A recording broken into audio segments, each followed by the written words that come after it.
दुर्गति का कारण भी ये जमींदार किसान का मेरा ही बनेगा। ये जिस प्रकार की साजिश रच रहे हैं कि आज बड़ौदा में जातिगत आधार पर कह दे हैं अगर भाई ये जोगिंदर खड़ा है यू इनकी जाट की वोट काटेगा। जाट की कौन, ब्राह्मण भी किसान है, चमार भी किसान है, खाती भी किसान है, लोहार भी किसान है। हमारे बुजुर्ग बैठे हैं ये क्या करते कि भाई ये व्यापारियों की पार्टी है। तो इस पार्टी में जब आगे निकल के न प्रतिनिधित्व करने की बात आई थी तो जो फंड जुटावेगा, जो पैसे इकट्ठे करके चुनाव में देगा, उसको प्रधानमंत्री बनाया। तो अंबानी ने और अडानी ने इसको प्रधानमंत्री बनाया है। 10 जननायक जनता पार्टी के जो विधायक हैं अपनी मजबूरी में माँ बेटा तो कद्दे रहे जियो इनका गिलर, वो भी विलय करके 8 के 8 विधायकों को लोग हल्के हम नहीं घुसने देंगे। बड़ी बड़ी स्टेजों पर नरेंद्र मोदी जी रुक के मारे के नकाया करते कि कैबिनेट की मीटिंग में पहली कलम से इस किसान का कर्ज माफ करूंगा। कहां गई वो बातें? और उन्हीं के ताकतवर गृह मंत्री अपने नेता की, अपने प्रधानमंत्री की बात को जुमला बताते हैं। मीडिया सब बिक चुका। ये तो आप लोगों की देन है कि आम जनता की आवाज को आप लोग बड़ी मजबूती से उठा रहे हो, लेकिन इनने सब कुछ बांध दिया। हमारा जमींदार अपनी ट्राली में अपना नाज बेचने जावे है और उड़ते हैं भाई आधा बेच के न चौथे हिस्सा का जब उल्टा लेके चल रहा है तो खून के आंसू रोने पर मजबूर कर दिया।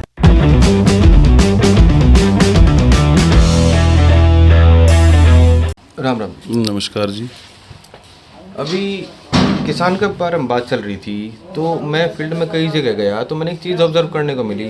2-4 किला का जो जमींदार है ना, उसकी अगर टोटल प्रोडक्शन देखी जाए और उसको खर्चा देखा जाए तो पूरा नहीं होता।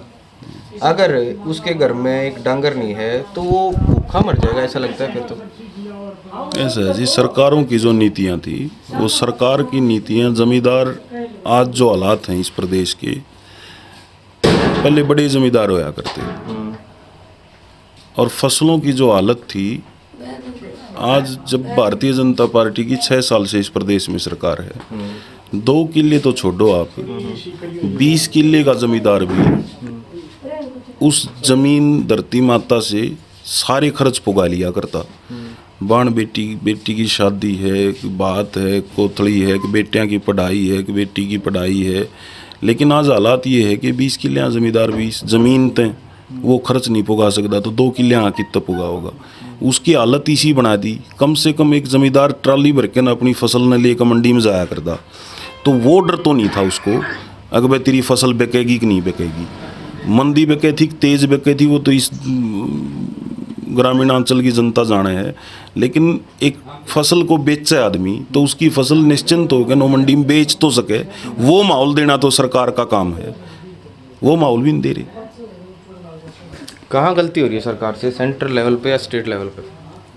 ऐसा है जी, इनने 3 कानून है तो सेंटर से पारित हो जाए। हाँ, तो सेंटर में भी बीजेपी की सरकार है और बीजेपी की सरकार 2014 में जब चुनाव आया, केंद्रीय चुनाव लोकसभा का, उस चुनाव में यहाँ पे हम जितने भी आदमी बैठे हैं इन सब ने मोदी को एक बदलाव के रूप में देखा था।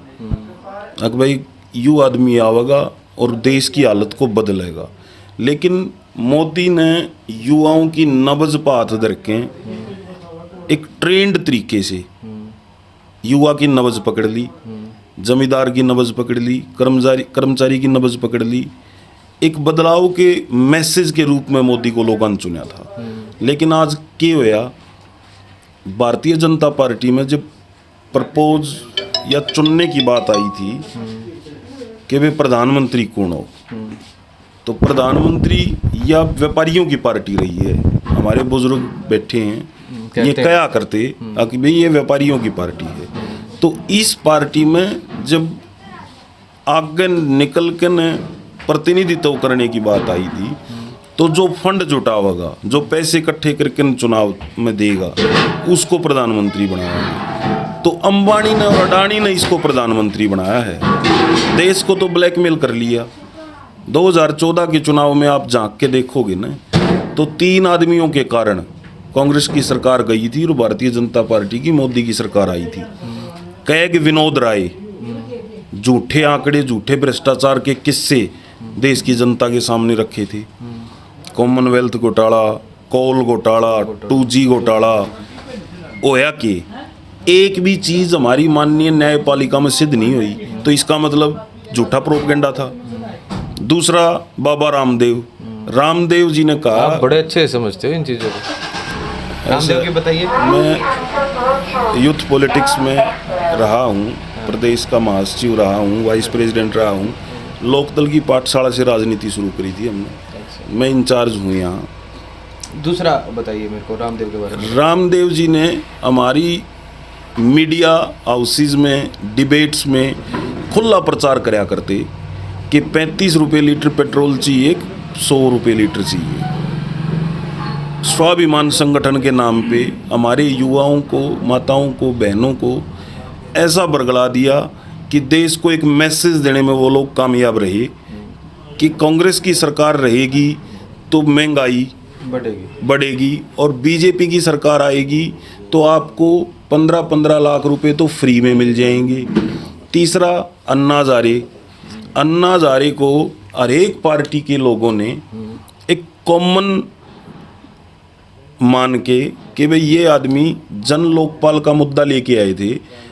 आम आदमी को ये भी पता नहीं था कि जन लोकपाल है क्या, लेकिन 100 के 100% लोग उनके पीछे खड़े हो गए थे। और इस देश से कांग्रेस की सत्ता को बदलने के लिए नरेंद्र मोदी और भारतीय जनता पार्टी के इशारे पर खर्च और पैसा उद्योगपतियों का था। एक प्लान्ड तरीके से इस देश के युवा को पथभ्रमित किया और सरकार बनाने में कामयाब रही।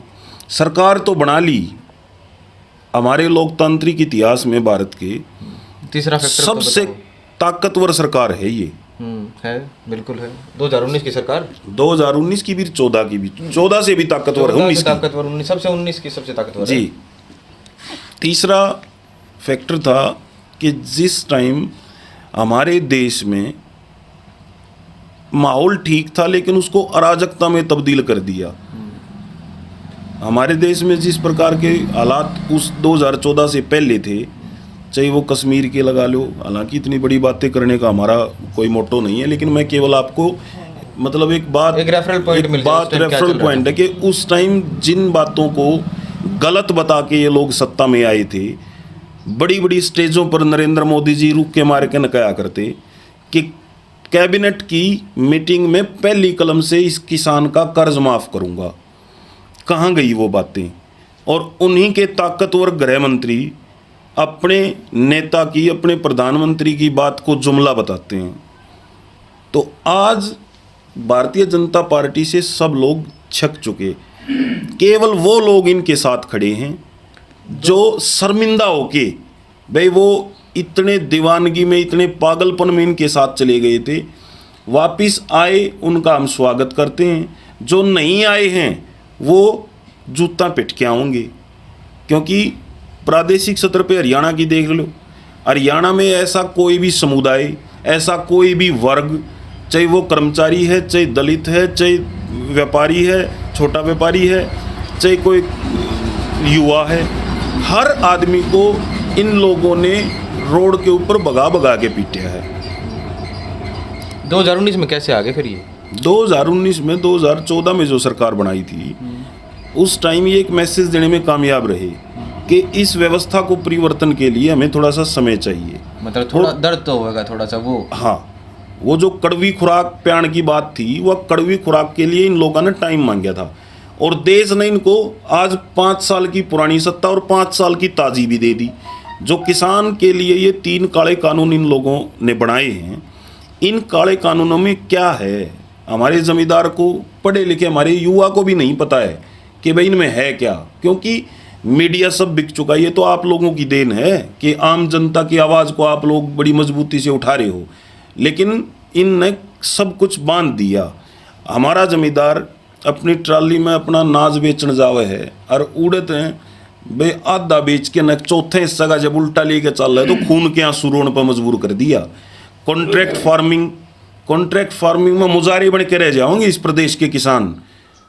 50-100 साल पहले झाँक के देखो मुजारे के थे, मुजारे यही थे कि इन बड़े बड़े जमींदारा के हम एक जब वो मजदूर बन के रह जावांगे।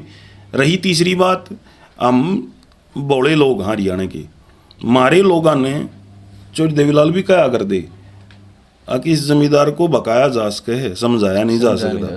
तो ये लोग मारती बकान में कामयाब रही, लेकिन इनकी पोल खुली। आज जो हालात हैं, इस बड़ौदा के चुनाव से एक ऐसा मैसेज जाएगा, इस तानाशाह सरकार के मुंह पे ऐसा तमाचा लोग मारने का काम करेंगे कि ये लोग बड़ौदा के बाद, आप पूछ रहे थे साथियों से कि सरकार कैसे गिर जाएगी। जो बैसाखी है बीजेपी की, जो 10 सीट दुष्यंत चौटाला को जनता ने दी थी बीजेपी के खिलाफ, लेकिन वो अपना व्यक्तिगत स्वार्थ चुनने के लिए, अपनी व्यक्तिगत राजनीति को जिंदा रखने के लिए बीजेपी की गोदी में बैठ के जाके, आज हालात क्या हैं? आज हालात ये हैं कि उन्हीं के एक विधायक जोगीराम सियाग ने मर्दानगी दिखाने का काम किया है कि भाई अगर ये कानून गलत नहीं है तो एक आदमी को एक लाभ का पद ये सरकार देने लग रही है और वो उस लाभ के पद को भी ठोकर मारने लग रहा है। गलती तो है इन्हीं की सहयोगी पंजाब में मंत्री ने इस्तीफा दिया। तो ऐसी क्या सत्ता की लालसा होगी कि दुष्यंत चौटाला इनने की पैरवी करने लग रहे हैं। वो चोरी देवीलाल के नाम पे वोट मिले हैं और व्यक्तिगत उन लोगों ने कोई ऐसा काम नहीं किया है कि जिस काम के बुत्ते उनको वोट दें लोग। लेकिन उस चोरी देवीलाल ने तो सारी उम्र इस किसान कमेरे के लिए सत्ता को ठोकर मारी थी। अगर उसी के वंशज के रूप में ये लोगों को मैसेज देना चाहते हैं तो जिस दिन पीपली में मारा काके ताऊ भाइयों के ऊपर लाठी मारी थी ना, उससे दिन सरकार का ठोकर मारे के ना आप हमारे लोगों के बीच में आके बैठ जाना चाहिए था। लेकिन केवल धन कमाने की राजनीति, अपनी व्यक्तिगत राजनीति को जिंदा करने की लालसा इन लोगों को इस प्रदेश के साथ गद्दारी करने का लाइसेंस दे दिया। धन की कमी है इनका। धन एक ऐसा मुद्दा है पत्रकार महोदय, उससे जिसका पेट बड़ा हो जाए वो पेट भरिया नहीं करता। परमात्मा ने इनको इतना धन दे रखा है कि आने वाली 100 पुश्तें भी बैठ के खावें तो कम नहीं पड़ना। लेकिन लालसा इतनी होगी अपनी, अब कह दें कि भाई 10 महीने की पार्टी, 10 महीने क्यों है? जिन चोरी देवीलाल का नाम पर वोट लेने लग रहे हैं वो तो 4 पीढ़ियाँ तो हम देखने लग रहे हैं। उस महान शख्सियत का नाम खराब कर दिया इन लोगों ने। उनके नाम के ऊपर वोट लेना, हमारे पिछले चुनाव में जिन 10 सीटों के ऊपर इनके प्रत्याशियों को लोगों ने जिताया तो आप एक मैसेज दिया था कि कितनी भारी वोटों से जिताया था। वो कारण था बीजेपी से लोगों का मोह भंग, और कांग्रेस से उम्मीद नहीं थी। कांग्रेस से उम्मीद थी, लेकिन उन सीटों पे लोगों ने बीजेपी को हराने के लिए एक को चुनना था, इसलिए इनके उम्मीदवार को चुना, लेकिन चुना तो बीजेपी के खिलाफ था। बिल्कुल। आज बीजेपी के जिस किसान काले कानून के पक्ष में ये लोग बोल रहे हैं, इन्होंने अपनी राजनीतिक कब्र खोद ली। आज हमारे हल्के में प्रोग्राम है, चुनाव को मात्र 4 दिन बच रहे हैं और मुख्यमंत्री और उप मुख्यमंत्री महोदय 4 दिन पहले चुनाव में आए हैं। हार तो स्वीकार कर चुके हैं ये लोग। हाँ, क्या बता, मानते हो हम ठाडे इतने 2 दिन बते रहे हमने। ऐसा जी, ठाडे मानते ना तो फिर ये बयान की जरूरत कौन थी? मुख्यमंत्री एक संवैधानिक पद होता है, चाहे उप मुख्यमंत्री है चाहे मुख्यमंत्री है।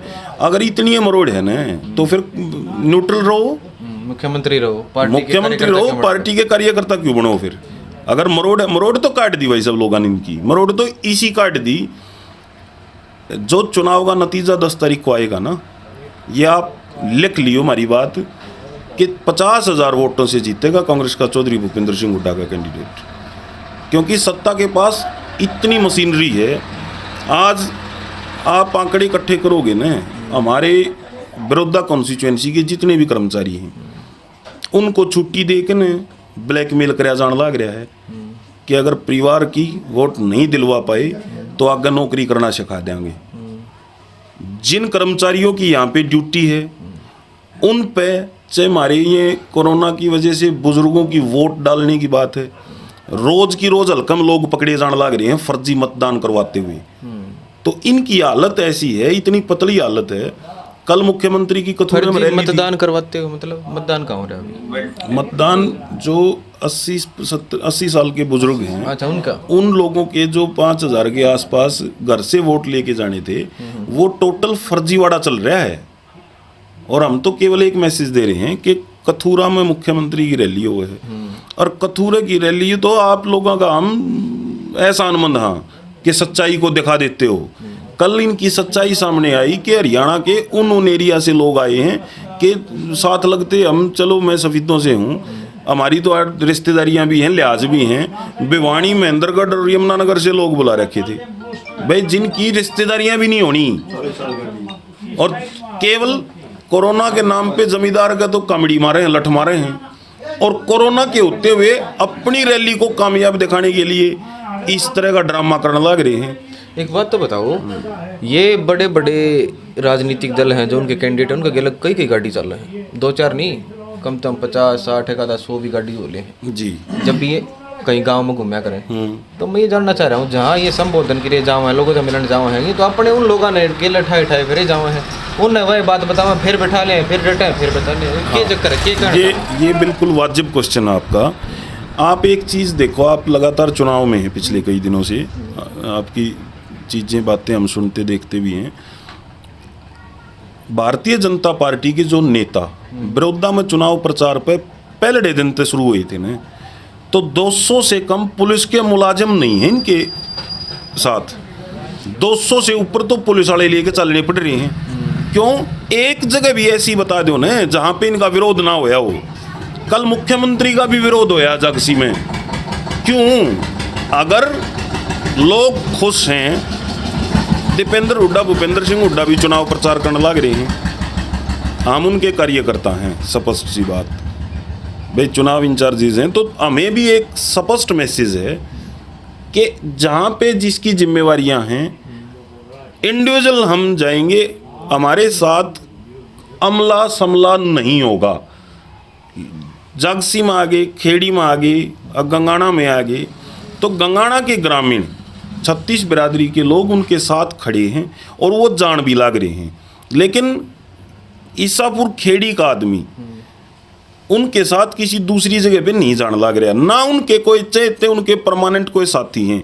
हाँ, कांग्रेस पार्टी की जितनी भी लीडरशिप है, हुड्डा साहब के साथ या दीपेंद्र जी के साथ, वे जिनका मैसेज इस जनता को दिलवाना है, जिनकी बातें जनता सुनना चाहती है, वो केवल वो लोग उनके साथ हैं। अमला समला 100 गाड़ियाँ बीजेपी के लोग प्रशासन की भी लेके चलते हैं।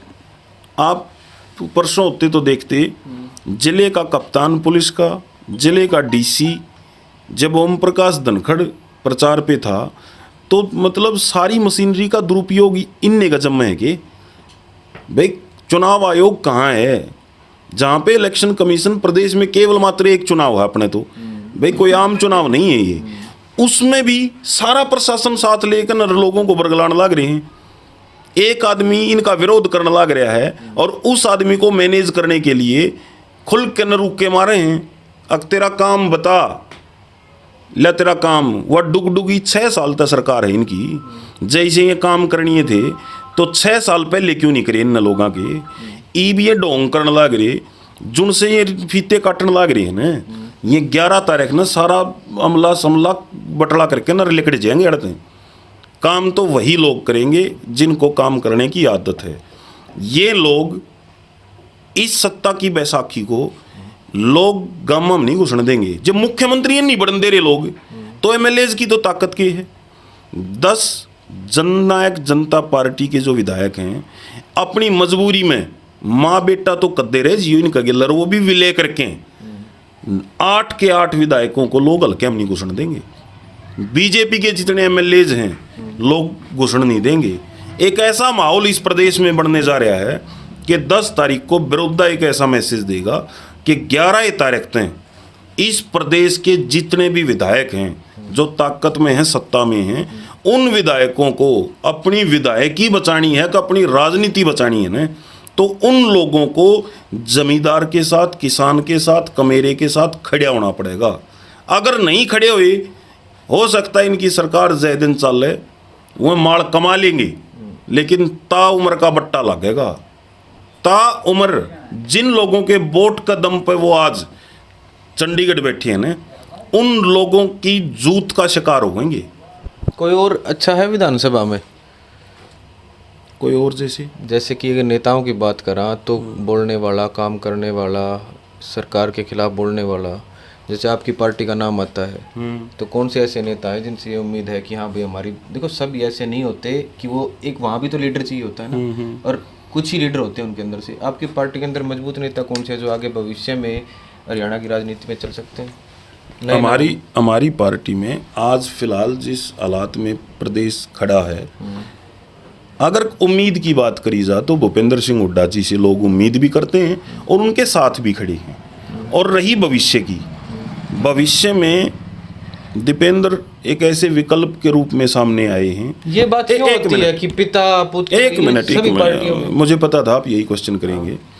दीपेंद्र हुड्डा ने अपनी काबिलियत को मनवाया है लोगों से, भले ही उनके फादर मुख्यमंत्री रहे हैं, लेकिन मुख्यमंत्री पुत्रों की अगर आदतों के बारे में आपको पहले भी पता है, मुख्यमंत्री पुत्रों के पास तो कोई नजदीक खड़े होने से भी डरा करता। इस दीपेंद्र हुड्डा ने इस प्रदेश को, इस देश को एक ऐसा मैसेज दिया है कि मुख्यमंत्री का बेटा ऐसा भी हो सकता है क्या?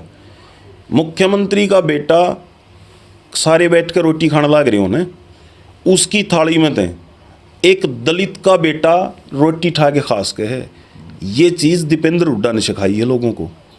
एक जमींदार, उसकी तकलीफ अगर दीपेंद्र के दौरे लेकर गया है तो दीपेंद्र की आंख नम हुई है। अगर किसी दुख तकलीफ वाला आदमी की कोई तकलीफ सुनती है, उसका चेहरा आप देखोगे ना, तो उसका मतलब दर्द उसकी आंखें में, उसके चेहरे पे झलकता है। वो भूपेंद्र सिंह हुड्डा जी के पुत्र जरूर हैं, लेकिन उन्होंने अपनी काबिलियत को अपने काम के दम पर मनवाया है।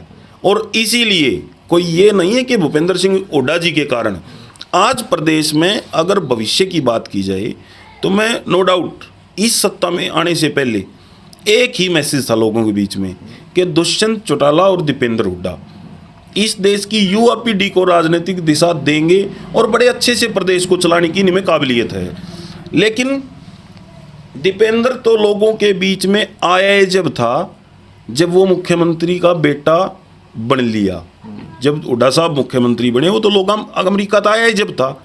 उसने तो अपनी परीक्षा उस घड़ी में दी थी जब वो ताकत में था, और दुष्यंत चौटाला ने अपनी परीक्षा आज शुरू करी है और परीक्षा का पहले चरण में फेल हो गया, क्योंकि आर्टिफिशियल चेहरा और सच्चा चेहरा जमीन आसमान का फर्क होता है। दुष्यंत चौटाला से लोगों को इतनी उम्मीदें थी जितनी उम्मीद बहुत कम लोगों से होती हैं, और दुष्यंत चौटाला को इतने भारी समर्थन लोगों ने केवल इसलिए दिया था कि यू छोरा कुछ न कुछ करके दिखावेगा। हमने सोशल मीडिया पे देखा, आप हुड्डा साहब की बात कर रहे हो, जिस दिन इन विधेयकों के ऊपर, इनके ऊपर 3 कानूनों के ऊपर बात हो रही थी, हुड्डा साहब नहीं बोल रहे थे, सिर्फ एक विधायक था, वो मैम से बलराज कुंडू, जो अकेले बोले थे, जो सोशल मीडिया में हमने देखने को मिला था। उस दिन वो बोले नहीं। मैं बताऊंगा, जो भारतीय जनता पार्टी की ARB टीम है ना, मैं व्यक्तिगत मेरा कोई विरोध नहीं है, लेकिन विधानसभा में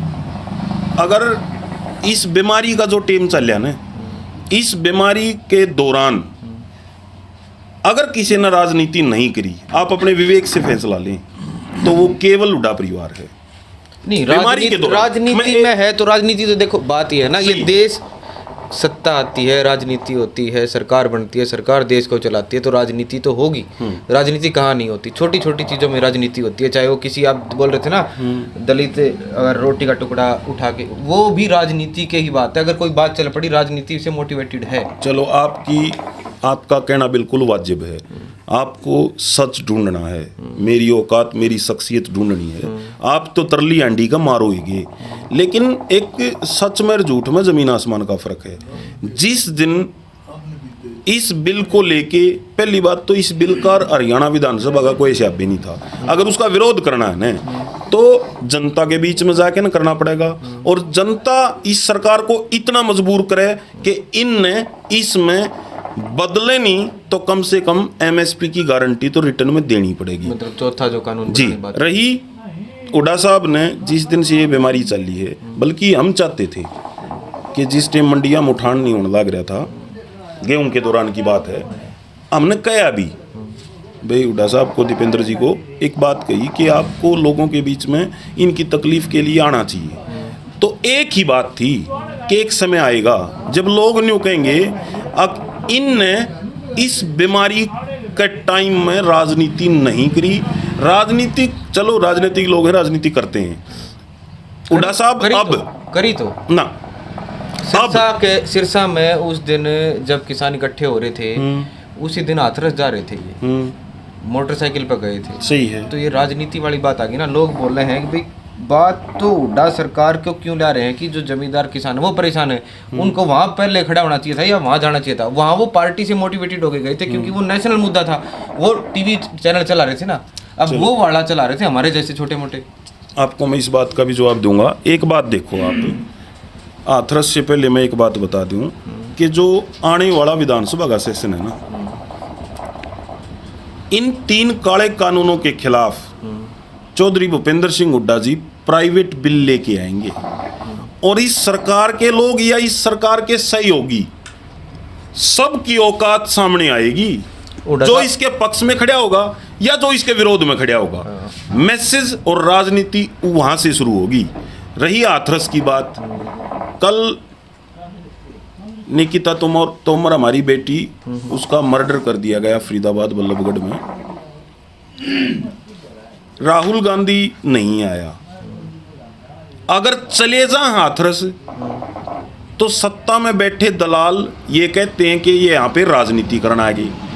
अगर कहीं पे नहीं जाते तो फिर दूसरी बात छेड़ते हैं कि ये तो आंधे ही नहीं। देखो, पक्ष और विपक्ष का मतलब एक नैतिक पतन हो चुका है। आप बिल्कुल वाजिब सवाल के ऊपर भी मेरी राय जानेंगे ना, तो मेरी अपनी राय का विरोध मेरा बेटा करे, सच बात पे मेरा भाई करे, वो जायज़ है। लेकिन एक जायज़ सवाल को भी नाजायज़ घोषित करना अगर कोई जानता है तो ये भारतीय जनता पार्टी के लोग जानते हैं। ये बातें की तिकड़मबाजी जितनी जाने हैं इन तो ऊपर बातें क्यों, इनकी तो ट्रेनिंग है यार, कच्चा पढ़ा के नहीं आए हुए है। अखबाता मुड़ जाना क्यों करे लोगों को, बकाना क्यों करे लोगों को। ईब जमींदार सिरसा में कितने प्रभावी तरीके से रणजीत चौटाला और दुष्यंत चौटाला की कोठी का घेराव कराया, बड़े ताकतवर तरीके से विरोध कराया था। इतना विरोध कराया अक डिप्टी सीएम को कोरोना हो गया, लुकना पड़ गया। अगर उसमें हुड्डा साहब या दीपेंद्र हुड्डा मौजूद होते तो क्या मैसेज देते ये कि ये तो कांग्रेसी जमींदार खड़े हैं। आज भी तो यूं चल रहा है। अगर इस हल्के में खड़े हो आप तो आपको उनकी तकलीफ दिल से महसूस होती है। मतलब कांग्रेसी जमींदारक, लोकदली जमींदारक, बीजेपी का जमींदार, इस जमींदार को मत बांटो। आप लोग हमारे सच को दिखा सकते हैं, इसलिए आपसे उम्मीद है। ये जमींदार तो जमींदार है। जमींदार की कोई जात नहीं, कोई धर्म नहीं, ना कोई पार्टी। सिरसा हो चाहे पीपली हो, जमींदार गया था। जमींदार वोट लोकतंत्र में देने का सबको अधिकार है। मैं वोट कांग्रेस की देता हूँ, आप बीजेपी की देते हो, कोई लोकदल की देता है, वो उसका व्यक्तिगत विवेक है, वो उसकी मर्जी है, किसी की वोट दो। लेकिन इस सत्ताधारी भ्रष्ट तानाशाह सरकार ने जमींदार की भी जात बना दी, जमींदार के भी धर्म घोषित कर दिए, जमींदार को भी पार्टियों में बांट दिया। लेकिन लोग बेचने वाले नहीं हैं। लोग इतना सुथरा गंडला छेतेंगे कि इनकी वो हालत होगी कि इनकी जमानत जब्त होगी इस हल्के में। और जिस दिन जमानत जब्त होगी, इतनी मरोड़ में, इतने हंगम, इतनी तानाशाही में ये लोग खड़े हैं कि बुराई का अंत। जब आज दशहरे के ऊपर आपने देखा, प्रधानमंत्री, मुख्यमंत्री एक गरिमामयी पद होता है भाई सब। आज लोगों को, इन जमींदारों को, किसान को, कमेरे को, इनके पुतले पे नरेंद्र मोदी, दुष्यंत चौटाला, अजय सिंह चौटाला और मनोहर लाल खट्टर के फोटो ला के ने रावण रूपी इस बुराई को जलाने का काम कर दिया। तो क्या ये किसी दूसरी पार्टी की साजिश है? इस जमींदार को खून के आंसू रुआ दिया इन लोगों ने, और ये खून के आंसू आज तो जमींदार रोने लग रहे हैं। निकट भविष्य में इनकी दुर्गति होगी। इनकी दुर्गति का कारण भी ये जमींदार किसान का मेरा ही बनेगा। ये जिस प्रकार की साजिश रच रहे हैं कि आज बड़ौदा में जातिगत आधार पर कह दे हैं अगर भाई ये जोगिंदर खड़ा है यो इनकी जाट की वोट काटेगा। जाट की कौन, ब्राह्मण भी किसान है, चमार भी किसान है, खाती भी किसान है, लोहार भी किसान है, जाट भी, सब किसान कौम सारी हैं। इनको ये बांट लो सोब है, लेकिन हम बटने वाले नहीं हैं। जिस दिन मताधिकार का प्रयोग करांगे ना उस दिन बीजेपी का तरली हंडी का चोट मारने का करांगे और इनकी जमानत जब्त भी करावांगे। और उस दिन इनको पता चल जाएगा कि किसान किसान ही है, उसका धर्म किसानी है, उसकी कोई जात नहीं, कोई धर्म नहीं।